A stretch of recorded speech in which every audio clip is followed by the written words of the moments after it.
bloody hell, I can't do a video in these conditions. You'll be listening to the wipers every 2 seconds.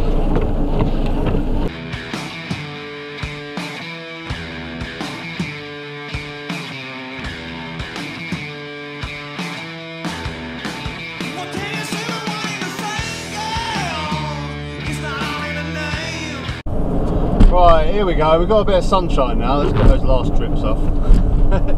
So why is this fella Alex Belfield constantly wanting to divide this country? People like him, they want to divide us left and right, wokey versus conservative, Labour versus conservative. Why is he constantly trying to get us to fight between us in this country? Most of his videos, they usually start off with a statement like this. How thick are the lefties? I mean, Jim Davidson has got a channel not too dissimilar to mine where he has an opinion.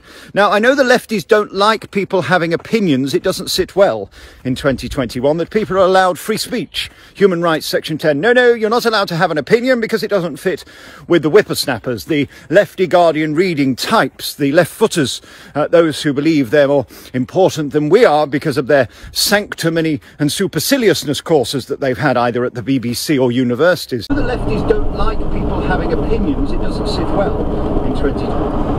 Now what he does in these statements is basically just try and sort of tar everyone that maybe leans slightly left with their politics with the same brush of being a crazy loo. Well, what's the statement he always says? That like woke, lazy left, woke, snowflake, Guardian reading, champagne sipping, oyster eating socialist. So yeah, he likes to just tar everyone that leans slightly left with the same brush.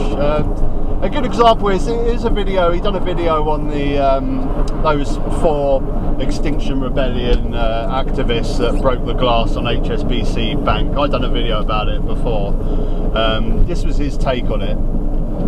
This is interesting to me as we sit here today and we see what happened yesterday on World Earth Day. What do we get? We get a load of stinky looking lefties, woke flake dopes who read The Guardian, going around causing trouble. Extinction, repugnant people are smashing windows. They think they can get away with whatever they want. I understand their cause is to save the planet, but I'm not sure that is now their true honourable wish. I think it is to make names for themselves, shamelessly smash windows that if you or I did, we'd chucked in the back of a van immediately. I noticed they let them get away with it now, and they say it's not true, Alex. I'm sorry, you're just lying, mate. If anyone can Google what happened with these 4 activists, they got arrested and they got charged, the same as everyone else. So why is he trying to make out that, like I say again, anyone that leans slightly left is somehow above the law and doesn't, you know, the law doesn't apply to them? Why is he trying to divide us? And he does it with this woke thing. If you watch my last video on the guy, I brought up his casual racism that he puts into some of his videos.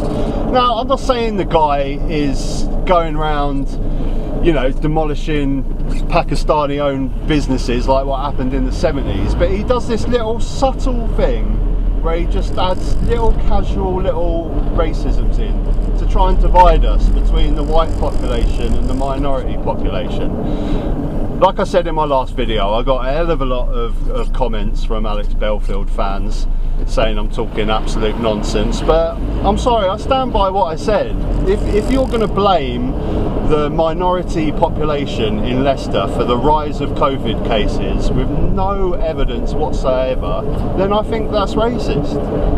Okay, I know that there's been some Asian-owned factories that people have told me about where predominantly Asian workers have been mixing together and not social distancing, and there's been cases with families of the same. But are you really going to stand there and say that no white British businesses have broken lockdown laws? No white families are breaking lockdown laws and mixing with each other? It's nonsense, and you're just bringing it up to divide us, whites versus minorities, and with the example I just gave, lefty versus right. Why do we need this divide in this country? I just don't get it.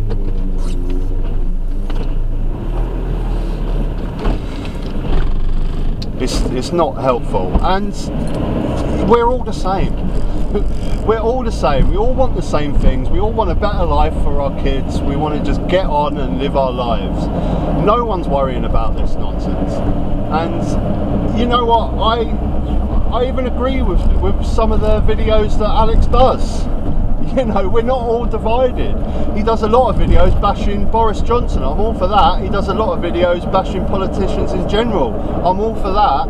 And he can't stand and has a hatred for the BBC, and rightly so, because they've done some crazy things to the guy. I can't stand the BBC. But you know what I do about it? I don't pay my licence fee. Hello there. Are you the occupier, Mr. Chilly? Who are you and what do you want? My name is Mr. Funt. I'm from TV licensing.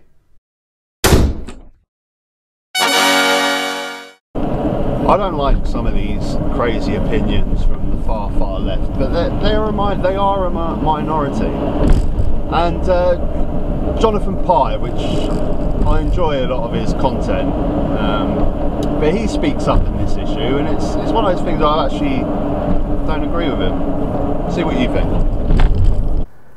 Everywhere I look, I see a cancel culture in action. I see newsreaders resigning over tweets of Shakespeare quotes that have deliberately been taken out of context. I see comedians apologising for 10, 20-year-old jokes. I see people hurling words like racist and Nazi at people who vote differently to them. Actors accused of bigotry for playing roles of different sexual orientations and genders and disabilities. Basically, every Oscar winner before about 2 years ago is now problematic.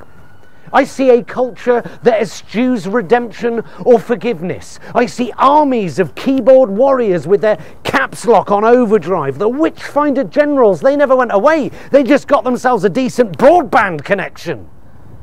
And yet the left are gaslighting themselves about this. Liberals tell us the culture war is a fiction, whereas I see it every day. Yes, Jonathan, you see it every day because you've got your head buried in Twitter. Get off of Twitter. Now, every single thing that you just mentioned there is stupid. Comedians having apologised for their 20-year-old jokes is ridiculous. Someone being called a racist for no reason, for absolutely no reason, is of course repugnant. But this isn't happening in the real world. I guarantee you, every single one of those examples he's given there is on Twitter, it's on Facebook, it's on social media, because people have always had ridiculous opinions about things.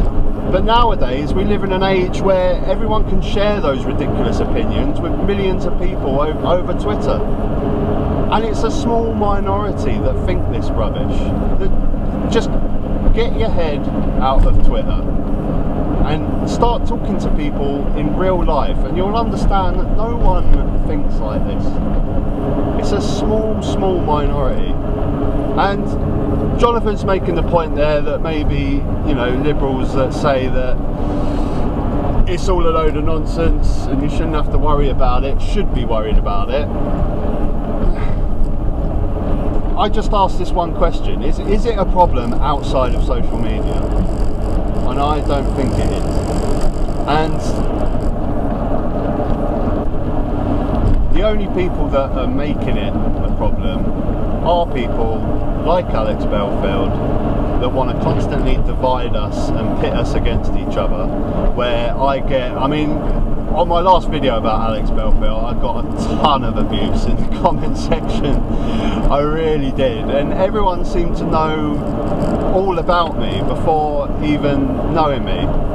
Accused me of loving the BBC and being a lefty liberal, because you're just getting this crap fed to you where you think that everyone, like I say, that might slightly lean left in their politics is a BBC, well, what is the quote of Alex Belfield? BBC loving, Guardian reading, oyster champagne sipping. That's a very small minority, people. Anyone that listens to Alex Belfield, if you're listening to this video, get your head out of Twitter. Start speaking to people in the real world, and you'll realise no one thinks like this. They really don't. And we all want the same things. We're all the same. We really are. Right, that's me done. Until next.